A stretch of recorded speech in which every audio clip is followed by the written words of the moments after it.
안녕하세요 여러분. 100.7MHz 마포 FM에서 금요일 퇴근길을 함께하는 친환경 라디오 에코살롱입니다. 마포 FM 어플리케이션 CR을 검색해서 다운로드하시면 앱에서도 들으실 수도 있고요. 지난 내용이 궁금하시면 팟빵이나 오디오 클립에서 에코살롱 검색해 주시면 다시 들으실 수 있어요. 다들 한 주 동안 어떻게 지내셨어요? 오랜만에 머리를 아주 짧게 커트해서 기분이 너무너무 좋은 올리브입니다. 너무 잘 어울려요. 상큼합니다. 지금 청취자분들은 못 보시겠지만 제가 이 미용실 너무 안 가다 보니까 머리가 완전 정도현진처럼 무슨 사자처럼 막 이렇게 된 거예요. 부하게. 지금 난데. 아니 진짜 전 완전 심했어요. 그래가지고 저는 심지어 이게 털이 뭐라 해야 되지? 여기 숱이 많다 해야 되나? 그래서 약간 이게 새송이버섯처럼. 나 뭔지 알아. 표고버섯처럼. 그래가지고 지금 너무 싫어서 아예 싹 다 그냥 완전 짧게 잘라달라고. 제가 잘랐는데 너무 지금 머리 감을 때도 진짜. 네. 바로 마르죠. 네, 그러니까 헤어 드라이기만 하면 살짝 해도 또 이렇게 볼륨이 또 살아서 너무너무 좋습니다. 약간 곱슬기도 있어서 네, 되게. 맞아요. 이 파마 한 것도 아닌데 그니까. 되게 마음에 듭니다. 인생 머리를 찾았어. 점점 짧아져요, 맞아. 쇼컷 하면은. 맞아요. 편해서. 칼단발에서 이제 점점 이게 뒤에 밀고. 그러니까 저도 머리가 쇼컷까지 아니고 되게 단발과 쇼컷 사이에 있는 머리인데 저도 미용실 가면 뒷머리 좀 가볍게 해주세요 맨날 그러거든요. 맞아. 귀 뒤에 머리 좀 가볍게 해주세요. 한번 맛을 보면 헤어날 수 없습니다. 근데 저는 매번 기장이 달라지더라고요. 쌤, 저 기억나세요? 처음 만날 때는 머리가 좀 길다가 쇼컷 한번 했잖아요. 그쵸. 맞아요. 그러고서 저는 그냥 길렀어요. 그러다가 중간에 빠그리 파마 한번 하시고. 예, 빠그리 파마 한번 하고 매번 머리가 저는 좀 바뀌는 스타일을 기장이랑. 멋있다. 근데 이렇게 스타일 휙휙 바뀌는 거 되게 부러워요. 그니까요. 저는 한 번 어떤 스타일 하면 한 몇 년 동안 그것만 하고. 맞아. 편하니까. 그래서 안 그래도 저는 이제 다음 머리 스타일을 뭘로 해야 되나 고민 중인 김라마입니다. 좀 지겨운 거예요. 쌤 앞머리 같은 거 안 내세요? 앞머리요? 이마가 좁아서 안 어울려요. 이마 좁은 사람들이 하는 뭐 그런 것도 있나? 그래서 제가 앞머리가 좀 더 어울리는구나. 쌤 이마가 태평양이어서. 몰랐어요. 그렇구나. 부러워요. 라마쌤 거기서 좀만 더 길러서 약간 다 중단발 약간 거긴데 약간 숱 내면 이쁠 것 같은? 괜찮을 것 같은? 숱 낸다? 숱 내는 게 뭐예요? 약간 층을 낸다 해야 되나? 층. 머리에? 네. 층 그냥 낸 일자 단발. 중단발이 아니라 약간 조금 요즘은 이렇게 가볍게 하려고 이렇게 층을 내더라고요. 근데 그게 되게 시원해 보이고 좋더라고요. 층낸 단발. 참고하겠습니다. 과감하게 해봐요. 과감하게. 과감하게. 결국 선택은 이렇게 알아서 하게 되더라고요. 맞아요. 네. 쇼컷 정말 편합니다. 네, 저희 좀 머리 얘기로 근황 머리. 네, 계속 했는데 그럼 다음으로 넘어가서 조금은 늦었지만 꼭 한 번은 짚고 넘어가야 할 환경 뉴스를 공유하는 시간 에코 슬로우 뉴스입니다. 이거는 슬로우 뉴스가 아니라 굉장히 최근에 있었던 굉장히 슬픈 소식을 좀 전해드리려고 해요. 변희수 전 하사님 부고 소식을 좀 알려드리고 좀 같이 추모를 해볼까 하는데요. 군복무 중 성전환 수술을 받고 강제 전역당하셨던 변희수 전 하사님께서 이제 숨을 거두셨다고 합니다. 자택에 계셨을 때. 그래서 이제 변희수 하사님의 명복을 빌고요. 제가 정말 너무 슬픈 마음이 많이 들었어요. 이 기사를 보면서 얼마나 외로웠을지 어떤 마음이었을지에 대해서 많이 생각을 했고 세상에 존재하는 모든 혐오와 차별에 저희가 목소리를 좀 더 낼 수 있기 위해서 저희 함께 노력하겠다는 말씀을 전해드리고 싶어요. 그리고 그 다음 뉴스는 이제 이건 기후 위기와 관련된 뉴스예요. 이건 좀 중요하게 좀 얘기해야 될 것 같아서 제가 이번에 선정하게 됐는데요. 전 세계 이상 기후로 인한 곡물 대란입니다. 곡물 대란? 곡물 대란 그리고 식량 위기. 심하지. 그래서 이게 국내 물가에도 영향을 미치고 있다. 국내에도요? 네, 그런 이야기를 좀 해보고 싶어요. 자, 미국, 중국, 브라질, 프랑스 이 네 나라의 공통점이 뭘까요, 쌤들? 뭔가 주류 느낌이 팍 나는데요. 왠지 그러니까 미국 맞아요. 하면 전 밀 약간 이런 거 생각나거든요. 밀 옥수수, 그러니까 되게 엄청 많이 생산하잖아요. 맞아요. 곡물 생산? 중국도 좀 땅이 이상기후? 넓어서 둘 다 맞아요. 아. 최대 곡물 생산 국가들이면서도 동시에 이상기후로 굉장히 심각한 피해를 보고 있는 국가들이라는 거예요. 특히 맞췄다. 네. 특히 이제 작년에 좀 심했잖아요. 기후 변화가. 그러면서 미국의 경우에는 전국의 약 43%가 가뭄을 맞았다고. 가뭄이요? 네, 가뭄이 찾아왔고 2월에는 한파가 심하게 닥쳤다고 하네요. 맞아. 이번 눈 2월. 엄청 오고. 네, 맞아요. 그리고 이제 중국의 경우에는 이건 다들 좀 아실 텐데 폭우가 정말 기록적으로 내려서 맞아. 유명한 댐이 샨샤댐이 붕괴한 사건이 있었죠. 이것도 기후 이변 사건이었고 브라질의 경우에도 이거는 콩을 수출하는 대표적인 그쵸. 국가 중 하나인데 홍수와 가뭄을 겪었고 프랑스의 밀 생산량 역시 건조 기후의 영향으로 25% 이상 줄어들 것이다. 25요? 헐. 라고 예상되고 있어요. 그래서 지난 1월 국제곡물 가격 지수가 6년 만에 최고치로 높아졌다고 해요. 그래서 이게 국내 물가에 영향을 안 줄 리가 없겠죠. 근데 이제 자영업자, 특히 이제 음식을 다루시는 자영업자분들의 경우에는 가뜩이나 코로나 때문에 힘든데 이 물가 상승까지 닥치면 정말 먹고 살기 힘든 분들이 더 먹고 살기 힘들어지는 그런 상황이죠. 국내도 힘들 뿐만 아니라 가장 타격을 입는 거는 전적으로 수입에 의존하는 그리고 정작 자기들이 이제 재배하는 거는 플랜테이션, 뭐 팜유라던가 한마디로 수출용 이런 수출용 작물이 아니라 이런 플랜테이션 작물을 주로 재배하는 하지만 정작 자기들이 먹을 거는 수입에 의존하는 식량 같은 거는 그런 국가들의 경우에는 굉장히 큰 타격이겠죠. 그래서 지금 코로나로 인해 국가 간 봉쇄가 길어지면서 식량 위기가 지금 닥쳤다 이렇게 이야기를 할 수가 있을 것 같아요.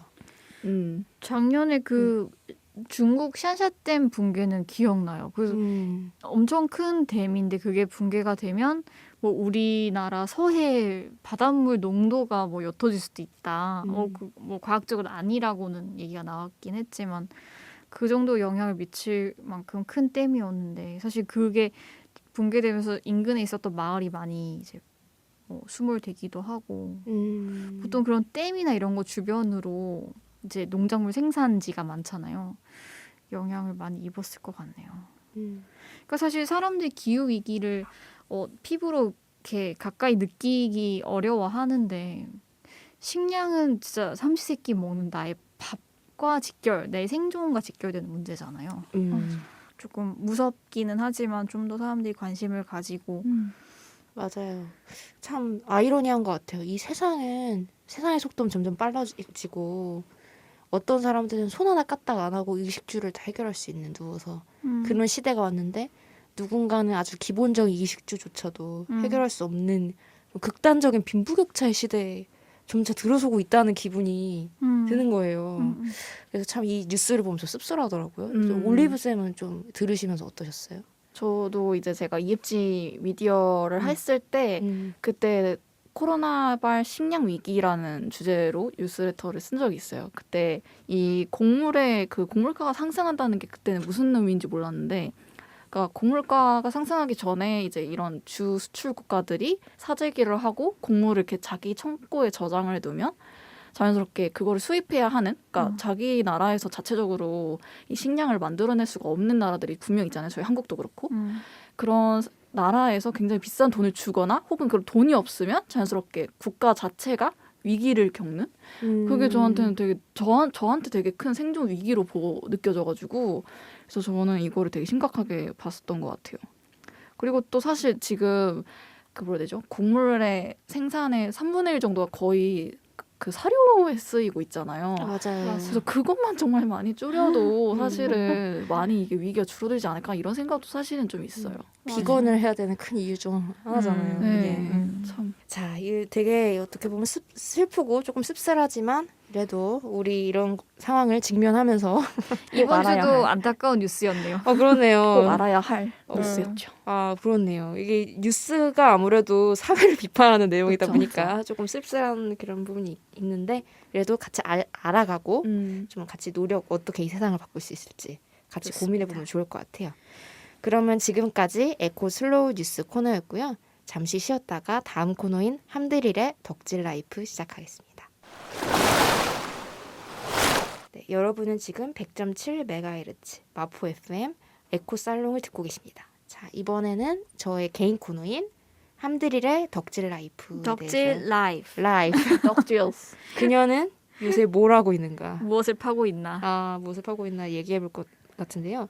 사실 제가 이번에 각 패널한테 제가 생각하는 각 패널의 어떤 느낌과 이미지와 가장 어울리는 책을 제 책장에서 골라서 선물을 해주려고 했어요. 뭐야. 헐. 깜빡했어요. 네.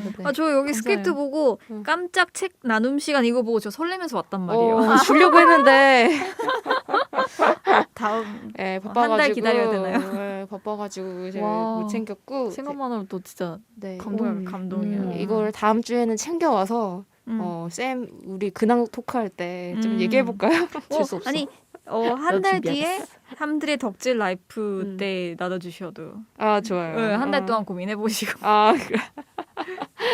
근데 각자의 책장에서 나눠주는 걸로 새로 사지 않고 그게 더 좋을 것 같지 않아요? 그렇죠. 괜찮아요? 나의- 제 책은 더러운데 괜찮아요? 그 메모를 보고 싶은 거예요. 어머. 어느 부분에서 더러웠는지가 궁금하지 않아요? 전 좋아해요 그런 거. 어. 더럽달까? 그 메모나 뭐 감탄사 뭐 그쵸, 이렇게 흔적. 적혀 있는 거 다 좋아해.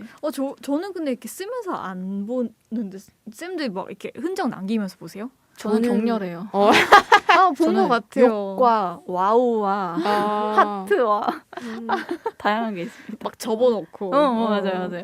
저는 딱 밑줄 쳐놓고 과연 그럴까? 막 약간 이런 식으로 딴지거는 딴지거는 약간 과연 그럴까? 내 생각에는 달라. 약간 이런 느낌의 멘트가 많아요. 와 완전 멋있어. 역시 드릴쌤. 쌤은 좀 깔끔하게 보시는구나. 저는 그리고 저는 약간 애정하는 책이 별로 이렇게 막 책에 대한 애정이 별로 없는 것 같아요. 그래서 몇 년 전에 미니멀 라이프 약간 꽂혀가지고 집안을 싹 다 정리할 때 책장도 싹 비우고 저기서 집에 있는 책장이 이거 한 칸만 해요. 책이 몇 권 안 남았어요. 그래서 다 이제 이북으로 보고 아니면 빌려서 보고 그렇게 하고 있어요. 그래서 오히려 드릴쌤의 책장이 더 궁금하네요. 좋아요. 제가 다음에 한번 들고 오도록 하고 좋습니다. 이번에 덕질 라이프에서는 좀 각자의 덕질 삶을 좀 물어보고 싶었어요. 그러니까 제가 하고 싶었던 질문은 뭐냐면 전쟁이 나도 이 책은 꼭 들고 가고 싶다. 그런 책을 좀 들어보고 싶었어요. 저희요? 우리 거? 응. 라마쌤 갑자기 좀 생각할 시간이. 저도요. 아니 올리브 쌤은 너무 많아서 문제일 것 같고 저는 저의 조촐한 이 책장을 보면서 나의 그 몇 권 안 된 책에서 내가 뭘 가져갈까? 저는 오히려 좀 쉽겠네요. 이런 건 약간 문학이지 않을까. 근데 상황을 생각해봐요. 지금 전쟁이 났어. 전쟁? 전쟁이 나서 내 삶이 피폐해진 상태야. 그런 상태에서 나의 삶을 지탱해줄 만한 책인 거죠, 이게. 그러니까요. 진짜 어렵다. 네, 그냥 내가 평소에 그냥 이 책 진짜 잘 썼다, 대박, 약간 이런 느낌이 아니라 좀 내 삶을 지탱해줄 만한 책. 그거 좀 약간 느낌이 다르지 않을까요? 꼭 반드시 잘 쓰거나 맞아. 내가 평상시에 평화로웠을 때 베스트로 꼽는 책이 아닐 수도 있어. 그럴 때 맞아요. 전쟁. 그 전쟁이면 또 다르다. 전쟁 나서 딱 한 권만 들고 가. 내 삶을 지탱하기 위해서. 그러면 무슨 책일까? 저는 한 권 있어요. 네. 뭘까? 저는 어떤 책이냐면 앨리스 워커의 컬러 퍼플. 컬러 퍼프? 컬러 퍼플. 예전에 한번 소개해 주셨던 것 같아요. 네. 흑인 여성 작가. 흑인 여성 작가.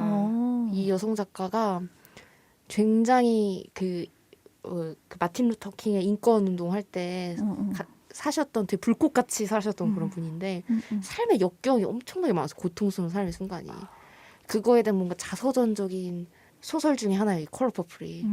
근데 약간 저는 이렇게 책을 읽으면서 울었던 적이 많지 않은데 이거 읽으면서 진짜 울었어요. 그러니까 뭔가 살아가야겠다라는 생각이 드는 그런 책이거든요.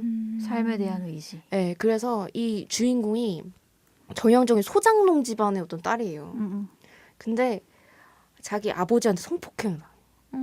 그러고서 결혼도 거의 약간 팔려가듯이 결혼하고 아이고. 당시에 살던 그 여성이 굉장히 굴곡적인 삶을 살아가는데 그럼에도 불구하고 나로 살려고 하는 노력을 잃지 않고 끝없는 삶의 역경을 그래도 계속 살아가는 마지막까지 삶을 포기하지 않거든요.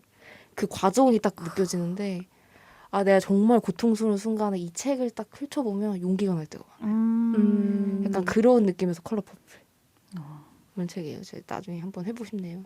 쌤들 뭐 생각나는 책 있어요? 그쵸. 올리브 쌤. 없어요? 사실 저는 전쟁이 났을 때를 가정해본 적이 한 번도 없어서 지금 평화로운 상태에서는 뭐 문학적인 책이 있겠죠. 뭐 저는 헤르만 헤세나 도리스 레싱 책을 좋아했어가지고 근데 도리스 레싱보다는 전쟁이 난다고 가정했을 때는 아니면 쌤의 삶의 진짜 밑바닥 절망이 빠졌을 때 절망이요? 이거 너무 드라마틱한 가정인가?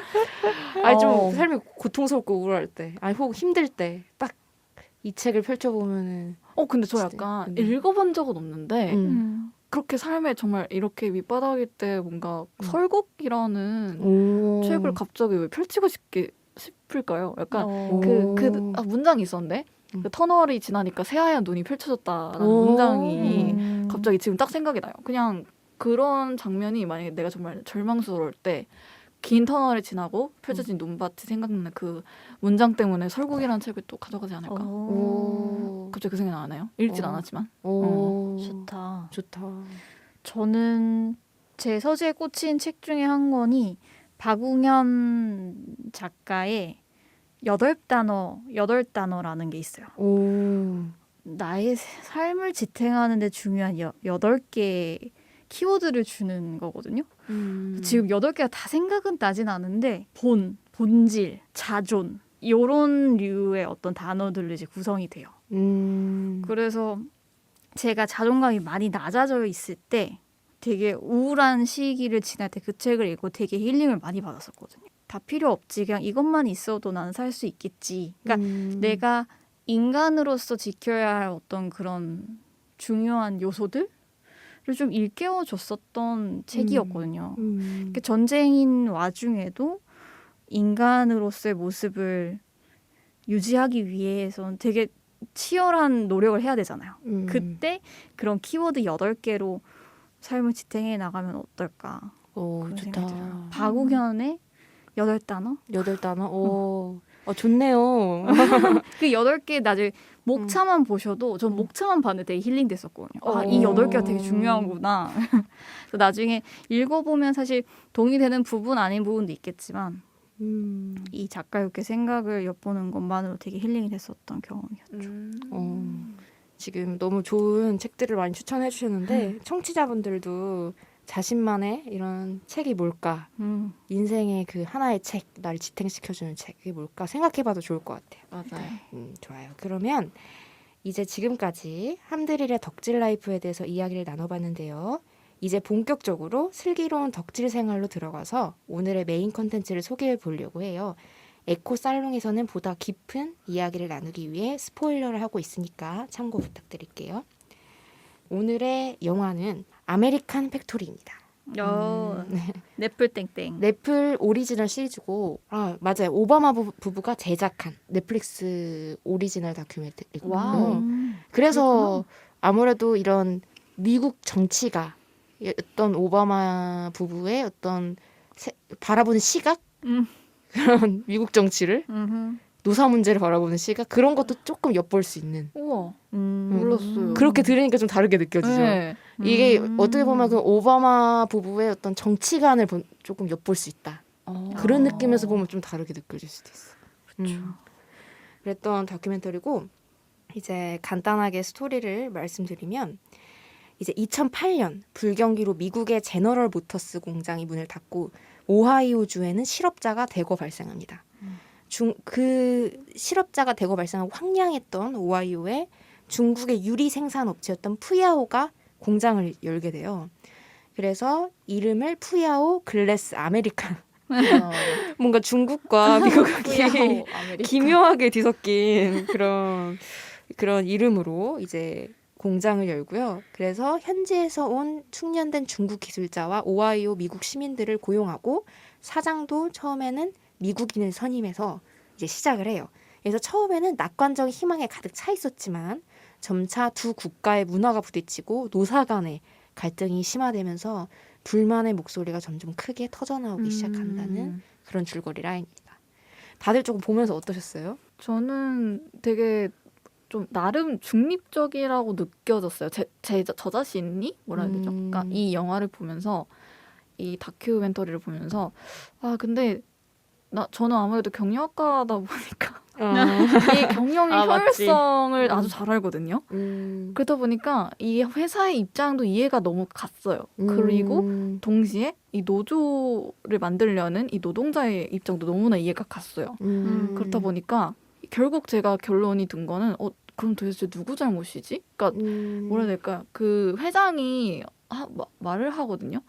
가끔은 제가 범죄자인지 사회에 공헌을 하는 사람인지 모르겠어요라고 그 기업 사장, 푸아오 사장이 말하는데 거기서 뭔가 세게 막 딱 맞은 것 같은 거예요. 그동안은 푸아오를 되게 부정적으로 바라봤던 내 시각이 어쩌면 푸아오가 아니라 어떤 조금 더 넓은 시각에서 바라봤어야 되는 거 아닌가 막 이런 생각이 드는 거예요. 그래서 푸아오의 잘못일까? 아니면 이런 성장과 어떠한 수익 그리고 효율성, 극단의 생산성을 추구하는 이 구조의 문제일까? 그러니까 이런 생각이 들어서 되게 흥미롭게 결과적으로는 흥미롭게 봤던 콘텐츠였어요.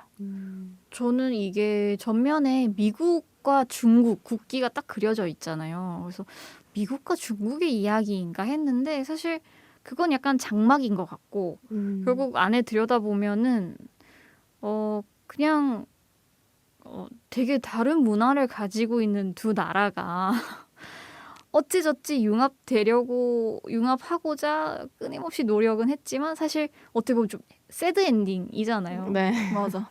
결국은 물과 기름처럼 진짜. 서로 안타깝게도 서로 융화되지 못한 채 이 이야기가 마무리됐는데 사실 저도 올리브 쌤이 느꼈던 것처럼 되게 이 다큐를 촬영하는 사람이 그 번외편을 보니까 또 그 사람의 이야기가 나오는데 매우 중립적으로 모든 이야기를 담고자 노력했다. 그러니까 이 사람이 말하고자 하는 게 약간 곡해되지 않도록 촬영자나 편집자의 시선에서 곡해되지 않도록 누가 봐도 내가 하려는 말이 잘 담겼네. 와해되지 않게 잘 담겼네. 그러니까 악마의 편집이 아닌 그러니까 서로의 그 솔직한 심정과 이 의견이 담길 수 있도록 잘 만들어진 다큐였던 것 같고 그렇기 때문에 누가 옳고 그르다라는 걸 떠나서 그냥 정말 다른 문화가 맞아. 고민을 하고 있구나 라는 걸 좀 볼 수 있었던 되게 2시간 한 1시간 50분? 좀 긴 다큐였는데 단숨에 봤어요. 되게 맞아요. 재밌더라고요. 맞아요. 일단 되게 재밌게 편집했고 초반에는 서로의 문화에 좀 적응하지 못해서 제 중국 직원들은 미국인은 이런 사람들이야. 이렇게 강의를 듣고 있는 거 너무 웃겼고. 야 블랙 코미디. 쌤 이런 거 되게 좋아하실 것 같아서 블랙 코미디. 제가 오피스 요새 시트콤 보는 것 같았어. 그리고 또 미국인들은 또 반대로 막 이렇게 막 나서서 공부한다기보다는 우리 집에 오세요. 바베큐 한번 먹어요 하면서 이제 자연스럽게 알아가고자 하는 그런 제스처를 취하고 맞아. 문화 차이 봐. 그리고 막 그런 것도 되게 블랙 코미디 요소로 저는 느꼈었던 게 우프다는 느낌이 들었던 게 뭐요? 거기 뭐 본사에 갔다 오잖아요. 맞아. 중국 본사. 갔다 와서 이제 줄 세우는 걸 한번 해보려고 맞아. 미국인 직원들 불렀는데 아무도 안 돼. 아침 조례 시키는 것처럼. 다들 막 멍한 눈으로 지금 뭐하는 짓거리지? 약간 그런 기합은 아닌데 뭔가 약간 열중샷 촬영시키고 오와 열 맞춰가지고 맞아요. 체조시키려고 했는데 막 멀뚱멀뚱 협조 안 해주고. 맞아요. 그게 바로 뭔가 되게 잘못된 방식으로 생각했던 게 그 이름이 기억 안 나는데 직원들은 중국인과 미국인 중에 특정 직원들끼리 친했던 사이가 있었잖아요. 웡이었나? 웡 씨랑 좀 나이 있었던 백인 분과 맞아. 그리고 이제 어떤 가족이 이제 중국에 있었던 그 둘 사이를 보면서 이게 회사는 극단의 효율성을 위해서 미국인을 사전 조사 빨리 해가지고 가르치는 식으로 교육을 했지만 사실 그 두 직원은 서로를 자연스럽게 알아가면서 친해졌잖아요. 그러니까 개인의 입장에서 보면은 되게 자연스러울 법한 거를 너무 회사 입장에서는 권위적으로 가르치려고 했기 때문에 그렇게 실패한 게 아닌가 약간 이런 생각이 되게 들었어요. 그러니까 노동자들끼리는 같이 화합하려는 그런 게 보이는데 이제 슈퍼바이저부터는 갑자기 수직적으로 문화를 빨리 융합을 시키려는 그런 그렇다 보니까 당연히 물과 기름일 수밖에 없는 게 아닐까 맞아. 이런 맞아요. 생각이 들더라고요. 그 중간 관리자로 앉혀놓은 그 일부 미국인들이 있었잖아요. 근데 그 사람들도 그러니까 약간 미국 문화와 중국 문화 사이에서 잘 이렇게 흡수를 해서 미국 직원들을 관리를 하면 좋았을 텐데 중국 본사 가가지고 본대로 그대로 가져와가지고 하려고 하니까 안 맥히죠. 그 아침 조례처럼. 아 이게 되게 잘못됐다기보다는 너무 관리가 이렇게 어렵구나. 사람 관리가 이렇게 어렵구나. 경영이 이렇게 어렵죠. 같은 한 나라 안에 있는 직원들도 다루기 힘든데. 근데 그러면서 슈퍼바이저 분들은 거기 본사 가지고 눈물 흘리시던데요. 너무 우리는 하나다. 너무 신기했어요. 그 눈물 흘리는 게 저는 약간 반전이었어요. 그 막 다큐멘터리 찍는 사람이 그런 중국의 막 잔치 문화를 느끼고서 눈물을 흘리는 게 그러게요. 왜 이렇게 한 지구지만 우리 너무 다르다는 게 안타깝고 슬퍼요 해서 우는 줄 알았는데 나중에 저기 보니까 기뻐서 운다고. 맞아. 그래서 너무 반전이었어. 맞아요. 저는 약간 진짜 기쁘다고? 약간 좀 기묘하다고 느꼈던 그 장면이었거든요. 그쵸, 아니 기묘하죠. 뭐 맞아, 춤을 기묘했어. 추면은 가사를 되게 좀 뭐 선율이라든가 가사를 되게 좀 문학적으로 표현하는데 보통 뭐 더 효율적인 생산과 뭐 이러는데 갑자기 경영 우리의 용어가 노후 나오니까 시스템은 노후 그거를 시스템 뭐 좋아요. 뮤지컬로 표현하잖아요. 나 너무 신기해가지고. 그니까요. 그걸 보면서 이게 뭐야? 저렇게까지 경영 문화를 이렇게 좀 심지어 가사에까지 춤추면서까지 해야 되나? 너무 이열됐어. 아, 네. 좀 굉장히 블랙 코미디 같지만 또 한편은 씁쓸한 여러 가지 감상평에 대해서 이야기를 해봤어요.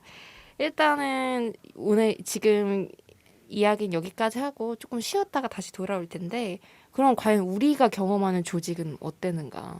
우리는 조직 안에서 어떤 개인인가에 대해서. 그치. 우리도 되게 다양한 조직에 속해 있죠. 그렇죠. 그런 거를 꼭 뭐 지금 속한 조직이 아니더라도 과거에 경험했던 조직도 괜찮고 조금 이야기를 해봐도 좋을 것 같아요. 맞아요. 그러면은 잠시 쉬었다가 슬기로운 덕질 생활을 이어가 보도록 하겠습니다. 여러분은 지금 100.7MHz 마포 FM 에코살롱을 듣고 계십니다. 지금까지 슬기로운 덕질 생활 계속 이어가 볼 텐데요. 방금 전까지는 이제 전반적인 감상에 대해서 좀 이야기를 해봤다면 이제 좀 아메리칸 팩토리를 좀 깊이 이해해봤으면 좋겠어요. 우리 이야기로. 우리 이야기를 좀 풀면서 그래서 여러분이 경험했던 어떤 조직 문화에 대해서도 좀 듣고 싶고 조금 나는 어떤 조직 안에서의 개인이었나 그런 이야기를 좀 해봤으면 좋겠어요. 맞아. 일단 저부터 말씀드리면 저는 병원에서 일했잖아요. 매우 조직이죠. 한국의 수직적 오브 탑, 수직적인 문화 중에서 탑을 경험해본 사람으로서 몰랐어요. 네, 아주 그런 뭐라 해야 되나? 여기서 여기 노동자들이 되게 공감이 많이 갔어요. 약간 저임금, 고노동 이런 부분도 되게 공감이 갔고 뭔가 예를 들어서 뭔가 잘못된 게 있어. 관행상으로 비효율적인 게 있어. 하지만 그것이 계속 지속되어 왔다는 이유만으로 그걸 바꿀 수 없는 그런 분위기. 관행적인 분위기. 그리고 어쨌든 그런 많은 것들을 제가 좀 경험을 해봤기 때문에 여기는 노동자의 어떤 심정에 대해서 되게 이해가 가고 그래서 아까 일부에서 그 미국인 그 분이 본사에 와가지고 갑자기 눈물을 흘렸다 했잖아요. 근데 그게 저는 섬뜩하지만 이해가 갔어요. 사람은 생각보다 조직 안에 속하면 그 조직이 완전히 좀 조직에 좀 물들어 버리는 게 있거든요. 그러니까 평소에 개인적으로 만나면 안 그랬던 사람이 그 조직 안에서 폭력적인 중간 관리자일 수도 있는 거죠. 그래서 저는 좀 어떻게 보면 웃기지만 좀 섬뜩하기도 했어요. 약간 어쨌든 다른 분들은 좀 어떤 조직을 경험하셨는지 그리고 그 안에서 겪었던 이런 경험들, 생각들 좀 듣고 싶은데. 저는 이거 딱 듣고 생각난 게 대표적인 게 학교였어요. 저도. 학교는 누구나 다 겪었는데 저는 지금의 학교를 굉장히 비판적으로 보는 사람인데 저는 제가 학창 시절에 대학교를 가기 직전에 뭐든지가 다 표준화되어 있고 획일화되어 있었어요. 급식도 모든 사람이 다 똑같이 받고 채식을 해도 뭐 채식 그런 거 없어. 여기는 다 주는 대로 먹는 거야. 그리고 학교 건물도 모든 학교가 다 직사각형이에요. 운동장도 이상하게 여고는 좀 작아. 놀이터 없고 나는 책 읽고 싶은데 책 읽을 장소는 항상 그렇게 많지가 않아. 그러니까 뭐 그냥 대충 뛰어놀라고 해가지고 운동장 딱 띡 만들어 오는 게 다야. 그게 모든 학교에 다 적용돼 있어요. 그게 너무 어렸을 땐 너무 싫었어요. 학교가 마치 교도소 같았어요. 그래서 왜 옛날에 그런 짤 있잖아요. 흑역사라고 해서 학교라는 감옥에 갇혀 뭐 졸업이라는 석방을 기다린다. 저는 그거 되게 진심으로 받아들이고 배경화면을 사왔거든요. 그 속에 이 저라는 개인이 되게 개인이 아니라 그냥 거기 중에 그냥 단 한 사람의 수감자라고 느꼈을 정도로 굉장히 많이 획일적이었다고 느껴요. 자유라는 게 없죠. 그쵸? 자유라는 게 없죠. 저는 저 때는 라떼는 저 때만 해도 두발 복장 무조건 엄격했고 치마 뭐 이런 거 다 엄격했다 보니까 저 귀미 3cm였는데. 네 저도요. 진짜요? 네. 귀미삼세치. 저는 좀 아니다. 자유로웠던 것 같아요. 저 약간 좀 더 프리했어요. 저는 아니었는데 남자분들은 아예 거기 로비에서 머리가 막 잘렸어요. 그러니까 머리 맞아 바리깡으로 바리깡으로 막 밀고. 쥐어뜯고 하잖아요. 네, 저는 체벌도 받은 경험이 있었기 때문에 그냥 그런 식으로 말 안 들으면 정말 끔찍했던 핸드폰도 뺏기는 것도 사실 이해가 안 가요 지금. 근데 저희도 두 발은 그게 생각보다 안 엄격했는데 치마기를 되게 집착했어요. 맞아. 근데 그것도 되게 불쾌하다 지금 생각하면. 네, 치마기를 뭐 조금 길고 짧았다 그것도 되게 막 스타킹 색깔도 그렇고 너무 맞아. 가부장적인 맞아. 시선인데 심지어 어떤 사건도 있었냐면은 어떤 애가 치마가 너무 짧았어요. 그때는 치마를 좀 짧게 줄여 입는 게 유행이었거든요. 우리 때는. 그래서 선생님이 가위로 자른 거예요. 심지어 급식실에서 줄 서 있었어요. 애들 다 보는데 거기 치마를 가위로 딱 잘랐어. 보여준다고. 너무 약간 수치스럽지 않아요? 약간 근데 내가 가진 소유물을 훼손할 그 권리가 그 선생님한테 없는데? 그니까요. 근데 모든 웃긴다. 선생님이 다 그러신 건 아니고 그분이 조금 유독 좀 꼰대 기질이 있으신 그분이어서 그랬는데. 오 마이 갓. 지금 돌이켜보면 진짜 이해 안 되는 게 많고 저는 사실 올리브 쌤처럼 그렇게 깨어있지가 않아가지고 그 되게 감옥 같은 학교 안에서 그냥 학교는 원래 이런가 보다 되게 저도 그랬죠. 별 생각 없이 그냥 다녔었거든요. 근데 지금 돌이켜 생각해보면 납득이 안 가는 게 되게 많았어. 맞아. 사소한 거긴 한데 학생들은 중앙 계단을 이용하면 안 된다. 엘리베이터도 타면 안 돼. 엘리베이터 못 타고 왜라고 의문을 던지면 사실 끝이 없는 게 학교인 것 같긴 한데. 그러면은 이거 조금 약간 대답하기 어려운 질문일 수도 있는데 지금까지는 비판했잖아요. 문화에 대해서. 내 안에 있는 위계성을 발견한 적은 없었나요? 내 안에 위겠어?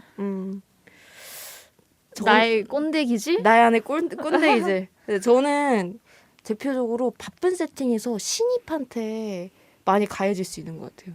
뭐 예를 들어서 그 병원 세팅 같은 경우는 그나마 저는 그 진짜 원래 직업이 이제 임상심리학자잖아요. 진짜 수련을 갈 수도 있고 아니면 저처럼 이렇게 연구원으로 있을 수도 있는데 진짜 수련 세팅 완전 빡세요. 그러다 보니까 신입을 엄청 갈굼을 해요. 태움처럼. 그게 좀 심해요. 그래서 왜냐하면 이 신입이니까 못하는 게 좀 당연한데 못한다고 갈구고 신입답지 않으면 또 신입답지 않다고 갈구고. 그러니까 서툴면서도 잘해야 되는 거야. 어떤 건지 알겠어요? 그런 거 있잖아요. 제일 싫어. 그러면은 되게 잘하지만 서툴러서 못하니까 막 일부러 아는데 물어보고 뭐 이런 걸 그런 신입의 그 전형적인 스타일을 요구를 하는 거겠네요. 어쨌든 너무 튀면 싫다 이거지. 근데 어쨌든 그 신입다움에 대한 요구성 약간 그런 게 좀 있죠. 근데 그게 일종의 뭔가 태움 같은 그게 좀 그런 느낌인데 조직 문화가 되게 어려운 게 사실 조직이 유지되기 위해서 필요한 것들이 있잖아요. 그렇죠. 근데 그 필요하다고 여겨지는 것들의 정도에 따라서 그리고 종류에 따라서 이게 되게 꼰대처럼 될 수도 있는 것 같기도 하고 그런데 여러분은 조직이 유지되기 위해서 뭐가 필수라고 생각하세요? 그 적어도 그러니까 진짜 아까 우리가 얘기 나눴던 학교 같은 경우에는 진짜 의미 없는 것들이 되게 많았잖아요. 뭐 중앙계단으로 다닌다고 해서 학교가 무너지는 것도 아닌데 근데 그거 말고 진짜 조직이 건강하게 잘 굴러가기 위한 요소들 뭐가 있을까요? 저는 약간 제가 생각하기에는 그냥 공통된 목표 비전이 있어야 되지 않을까? 그 안에서 각자의 어느 정도의 자유가 되지만 바라보는 방향이 같아야 어느 정도 조직이 유지되지 않을까? 근데 비전은 숭고하지만 운영하는 사람들이 그렇지 않을 수 있잖아요. 예를 들어서 정당 같은 경우도 비전을 갖죠. 근데 사람들 다 엄청 싸우고 분열되고 그러잖아요. 비전이 과연 그 조직의 건강함을 유지시켜주는 동력일까? 과연 인간은 그런 존재일까? 저는 좀 의문이 드네요. 올리브 쌤은 좀 어떤 조직에서 쌤은 좀 일하고 싶어요? 아니면 좀 일하면서 이런 부분이 되게 불편했다 이런 거 없어요? 쌤도 알바 같은 것도 좀 많이 해보고 했잖아요. 뭐 많죠. 불편한 점 많죠. 내 안에 위기 질서를 발견했을 때도 있었고 일단 저는 그냥 그 시스템에 자연스럽게 순종하는데 제가 라떼가 되었다고 생각해요. 제가 최근에 라떼 테스트를 해봤는데 어떻게 나왔어요?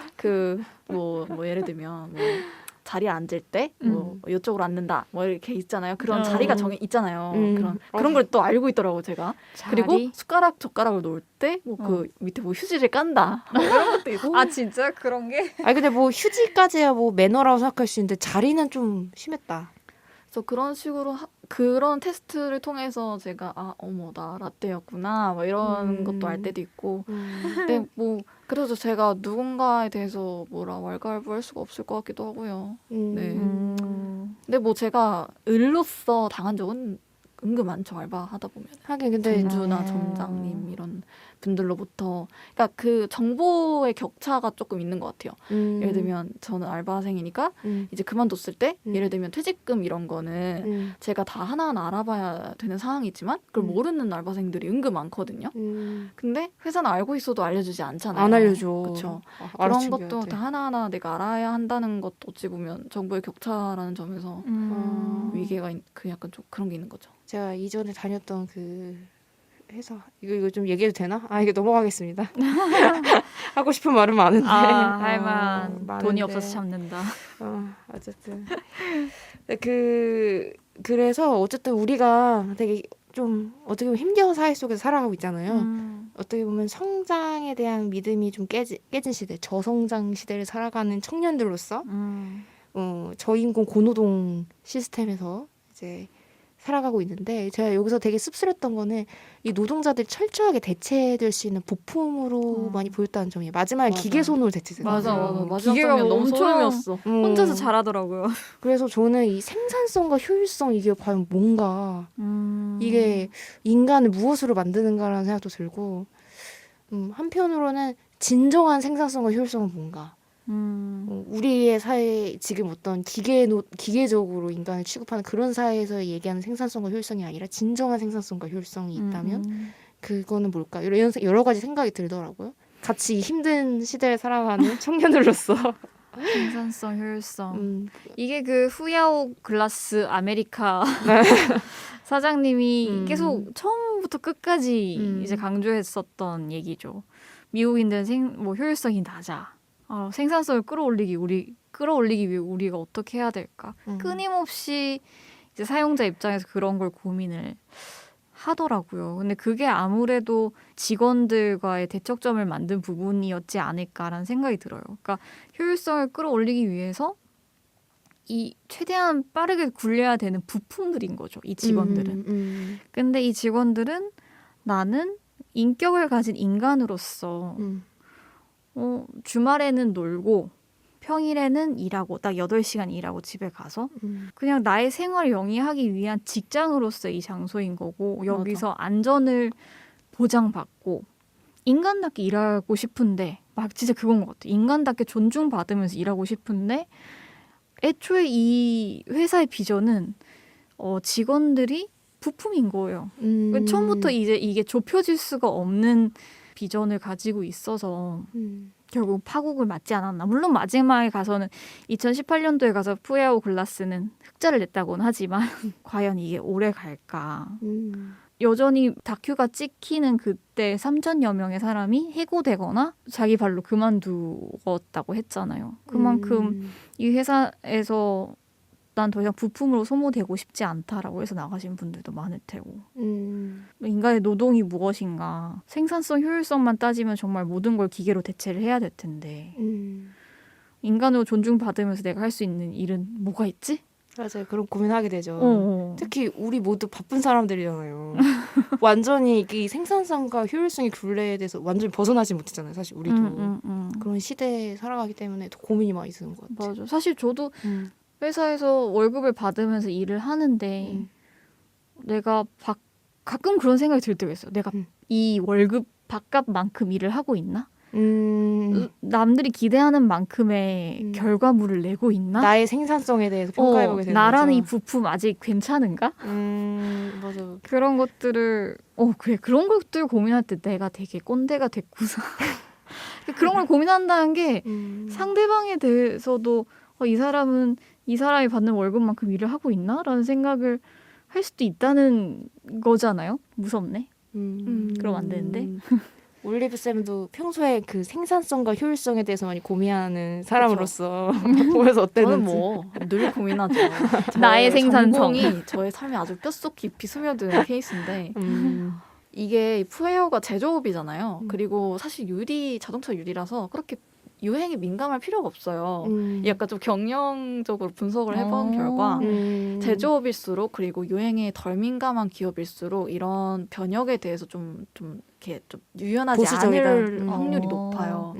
반면 IT 이런 비즈니스 굉장히 떠오르는 산업일수록 조직 문화가 굉장히 빨리빨리 바뀌고 또 수용력도 되게 좀 높은 편이죠. 그래서 저는 푸에오의 사례가 그렇다고 느꼈고 하지만 이제 제조업이 아니라 앞으로의 경영 트렌드가 이미 좀 사람을 좀 생각하면서 할 수 없나? 사람, 환경, 더 많은 생명과 존재 이런 것들을 고려하면서 경영을 할 수 없을까? 예를 들면 파타고니아도 요즘 이제 떠오르는 브랜드 그렇게 해서 사랑을 받잖아요.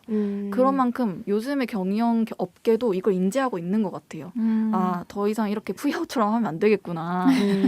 좀 변혁이 필요하다. 그래서 저는 지금 조금은 낙관적으로 보고는 있기는 하죠. 그런 면에서 결국에는 모든 걸 이런 걸 다 고려한 브랜드만이 사랑받을 것이다라는 생각이 있어요. 그러네. 진짜 더 이상 생산성이나 효율성만을 절대적인 가치로 두는 기업들보다는 좀 가치를 파타 땡땡처럼 브랜딩하는 기업들이 그렇구나. 올리브 쌤 말 들으니까 되게 희망적이다.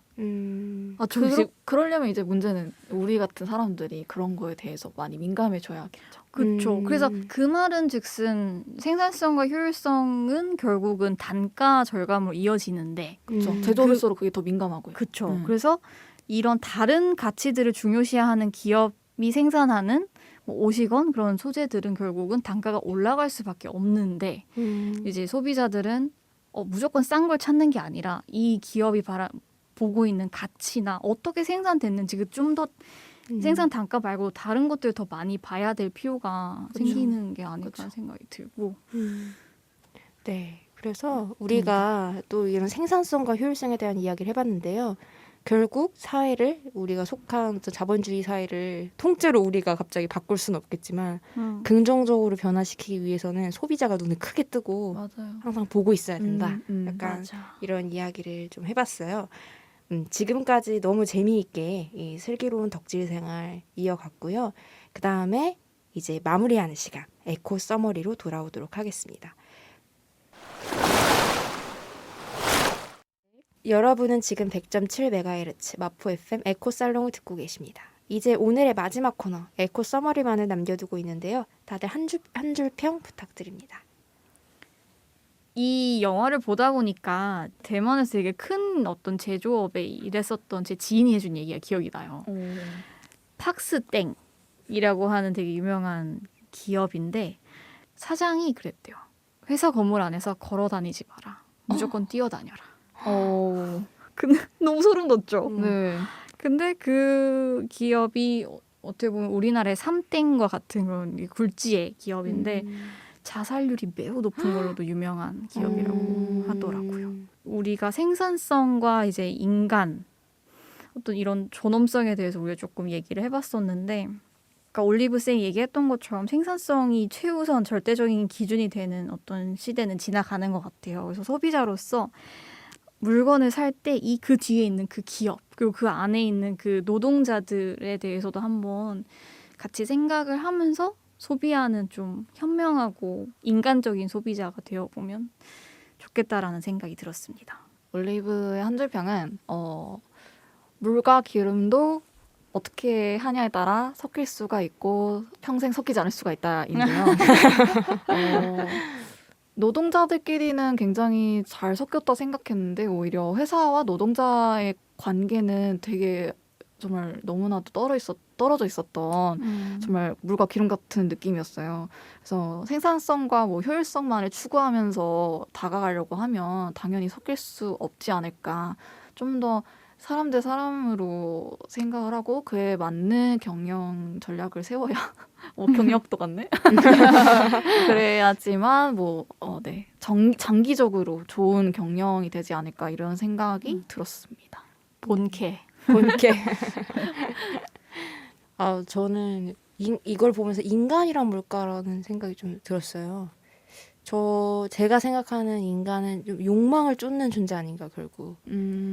이 영화 속에서 문제를 해결하기 쉽지 않았던 건 저마다 다른 욕망을 가진 존재들이 저마다 이해관계를 가지고 있는 문제이기 때문에 이 노사 문제나 이런 문제가 어려운 것 같아요. 해결하기 어려운 문제인데 하지만 그럼에도 불구하고 올리브쌤의 말처럼 우리가 어떤 욕망을 쫓는 지쳐서 그 욕망의 방향을 조금 더 가치와 함께 가치 있는 어떤 브랜드나 그런 걸 소비하는 등등 그렇게 돌린다면 충분히 우리가 나갈 수 있는 길이 또 있다고 좀 생각이 드네요.